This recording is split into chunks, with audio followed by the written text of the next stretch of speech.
A few days ago, I compared ChatGPT Images 2.0 against Nano Banana through a ton of different prompts. And a lot of people focused on which platform made the better image. But the bigger question is what actually happens after the image is generated. So in this video, I'm going to show you how I'm using ChatGPT Images 2.0 alongside Canva's Magic Layers to actually modify, repurpose, and turn these images into usable assets.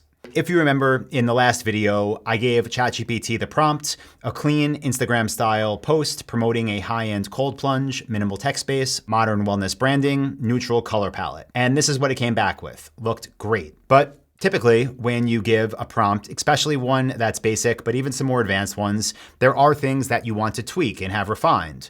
So in this example, I followed up with another prompt and I said, thank you, please change the word rebuild to recover. I said, do not change anything else about this image because all I wanted was this word rebuild to be changed to recover. Here's what it came back with. The word is replaced. And at first glance, this looks good, right? It did what I asked. But when you look closer, there are a lot of issues with this new image. And I will say this right up front, this is not specifically a ChatGPT Images 2.0 issue. This has happened with every AI image generation model that I've used. To clearly show you the difference, I have Adobe Photoshop pulled up right now. You don't need to use this, but it makes it easy for me to show you them overlaid. So what we have here is the original image. This is what you're looking at, the first one that was generated. And now what I'm going to do is overlay the new one. Well, what do you notice? The word rebuild is now replaced with recover. Good.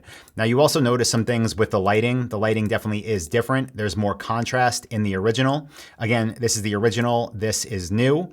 Now, is that the biggest deal? Not on its own, but to me, what the big deal is what you're going to notice when I zoom in now on the actual tub. So this is the modified version. And if you look here at the side of it, it doesn't really look pixelated. That's the wrong word, but it looks distorted. Now, if I go back to the original, you'll see how much cleaner it looks. It looks like a nice stone tub. And again, when I go to the new version, the updated version by AI, it no longer looks that great. It now starts to look fake. It has artifacts on it. Now, same thing. Look at the towel. This is the updated version, and here is the original. It looks more natural in the original. This is the updated.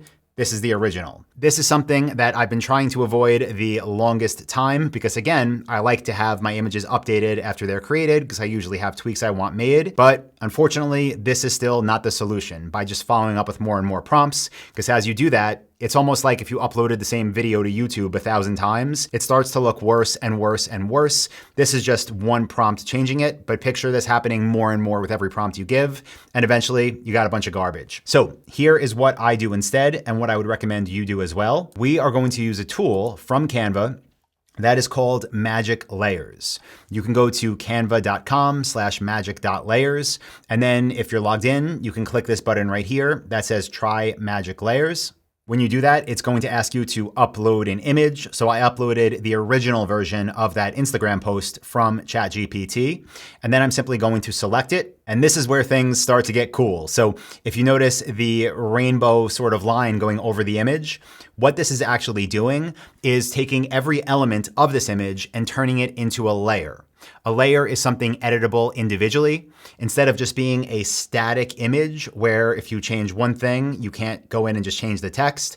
Traditionally, you'd have to open up a tool, again, even like Canva or Photoshop, you would have to then literally delete the text, maybe use AI to generate a new background, find a font that looks similar, put that over it, and it was a very long process. But now we can see here, this is done already. We have all of these individual layers of this image that can be edited. So I'm gonna zoom in a bit so I can show you this a little bit more. And again, this was the original where I wanted rebuild to be recover. So now what I can do is simply click on this. This is now a layer. Again, it's not just text stuck to a wall of an image, it's an actual editable layer. So I can type in recover, if I could spell it right. So now that we have that, of course, if I wanted to, I could change the font to whatever I want. By default, Canva Magic Layers finds the most similar font it could find in its font library. But that's just the start of it, right? We can edit it that simple. We can simply save this from Canva. Now it says what we want without the image being affected at all. But let's just say we didn't want this towel here. Well, now it's a layer and I can simply click delete. and that is gone and the table's still there. Now I actually do like it, so I'm gonna bring it back, but you could see even this tree, right? If I want to, I can delete the tree. So just very, very powerful stuff. Again, it's not going to degrade the image quality at all. I'm going to bring that part back.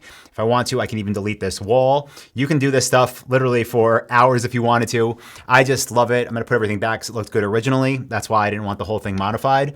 But this makes images generated by AI so much more powerful. If you're not using it yet, definitely check it out, especially if you're like me and you run e-commerce businesses.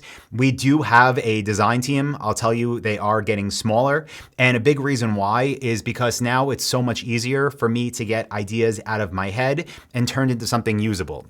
Now, I will say this is going to be different depending on your business and if you have a team lead that's creating all of your marketing assets for you. But in my businesses, I'm the person with the ideas. I then have a team that I give the ideas to. They go ahead and create their version of it. I give them feedback. They give it back. I give them feedback. And then we get something that we both like. But I don't have anybody just leading them and ideas coming from somewhere else. So I'll tell you, for me, this is greatly improving the speed in which I can execute because there is no more waiting. I'll tell you, I haven't used Nano Banana since the last video. As of now, ChatGPT Images 2.0 is my solution. And when you combine that with Canva Magic Layers, I'm telling you, you can build something great without needing a huge team. And I do feel bad for designers, but this is how technology is helping. So go create things for yourself, build something great, and I'll see you in the next video. Thank you, everybody.